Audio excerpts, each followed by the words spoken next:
They left me to rot, but now my success is their emergency. It was my 18th birthday, the day most kids are, picking out dorm room bedding or planning a party. But for me, it was the day I came home to an empty house and a single yellow post-it note stuck to the fridge. It just said, "We had to go, Leo. You're a man now. You'll figure it out." No forwarding address, no phone number, just a pile of unpaid utility bills and a foreclosure notice taped to the front door. My parents and my sister, Sarah, had literally vanished into the night, taking everything, including the silverware, and leaving me with nothing but the clothes on my back and a bank account with exactly $12.42 in it. The first year was brutal. I slept in the back of my beat-up Honda Civic, parked in the back of a 24-hour Walmart lot, praying the cops wouldn't knock on the glass.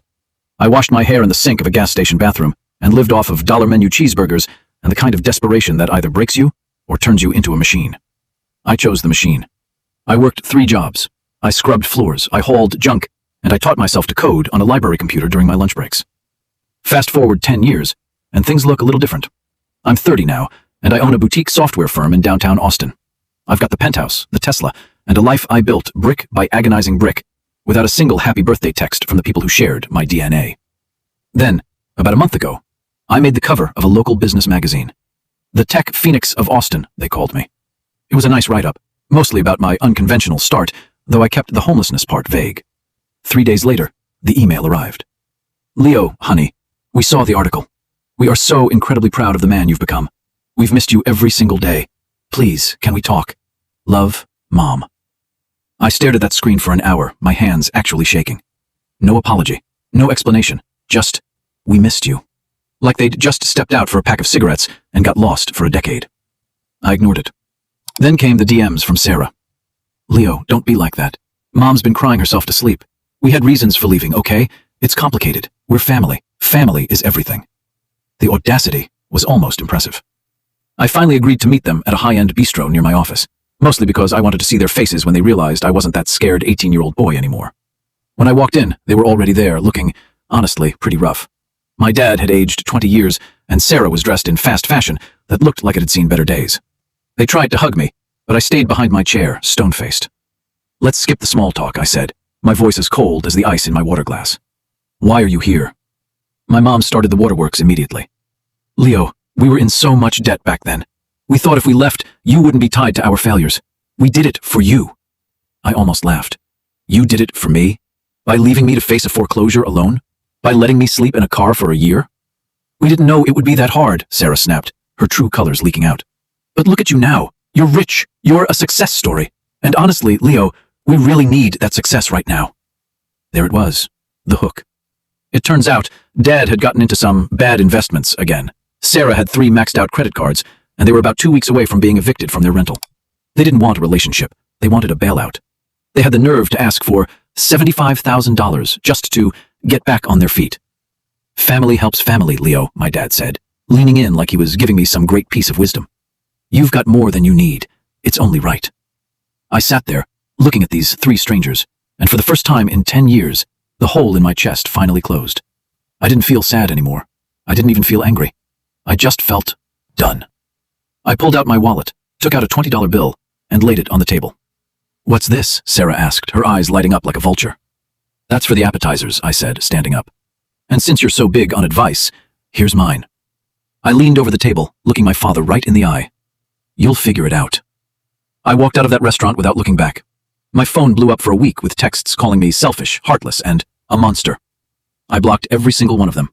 Because the truth is, I'm not a monster. I'm just a man who finally learned that family isn't about whose blood is in your veins. It's about who stays when the lights go out. And they were just ghosts, trying to haunt a house I already tore down. 5 years ago, I was sitting on the floor of a studio apartment in San Francisco, surrounded by empty pizza boxes and 3 monitors that were the only things I actually owned. My startup, a platform I'd poured every waking second into for 3 years, had just lost its lead investor. I was broke, I was exhausted, and I was scared. I looked at my wife, Mia, expecting her to say something like, "We'll get through this," or "I believe in you." Instead, she was standing by the door with 2 designer suitcases, looking at me like I was a piece of gum she just stepped on. "Jax," she said, her voice as dry as a desert, "I signed up for the CEO's wife life, not the guy living on ramen in a closet life. You're a great guy, but I need stability.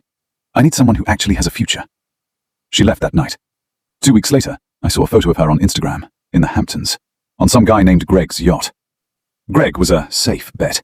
Old money, boring, and, most importantly to Mia, already rich. That was the lowest point of my life. I didn't just feel like a failure. I felt disposable. But here's the thing about hitting rock bottom. The only way left to go is up. I didn't quit. I moved into my office. I worked 18-hour days. I survived on caffeine and the pure, unadulterated spite of a man who'd been told he wasn't enough. 2 years later, the market shifted. My failing platform became the gold standard for remote security. We didn't just get an investor. We got acquired. I walked away with $55 million, and that was just the first check. Now, it's 3 years after the acquisition. I'm 34, I'm retired if I want to be, and I'm standing in the lobby of a 5-star hotel in Manhattan for a tech gala. I'm wearing a suit that cost more than my first car, and that's when I see her. Mia. She wasn't on a yacht. She was standing by the bar, looking stressed. Her dress was beautiful, but it was 3 seasons old. When our eyes met, she didn't look away. She sprinted over. "Jax," she whispered, her eyes wide. "Oh my God, you look incredible." "Hello, Mia," I said, keeping my tone perfectly polite, perfectly blank. She started talking fast. It turns out Greg wasn't such a safe bet after all. His firm had been caught up in some shady tax stuff. Their assets were frozen, and they were currently living in a rented condo in Jersey. "It's been so hard, Jax," she said, reaching out to touch my arm. I stepped back just enough to let her hand fall. "I've thought about you every day.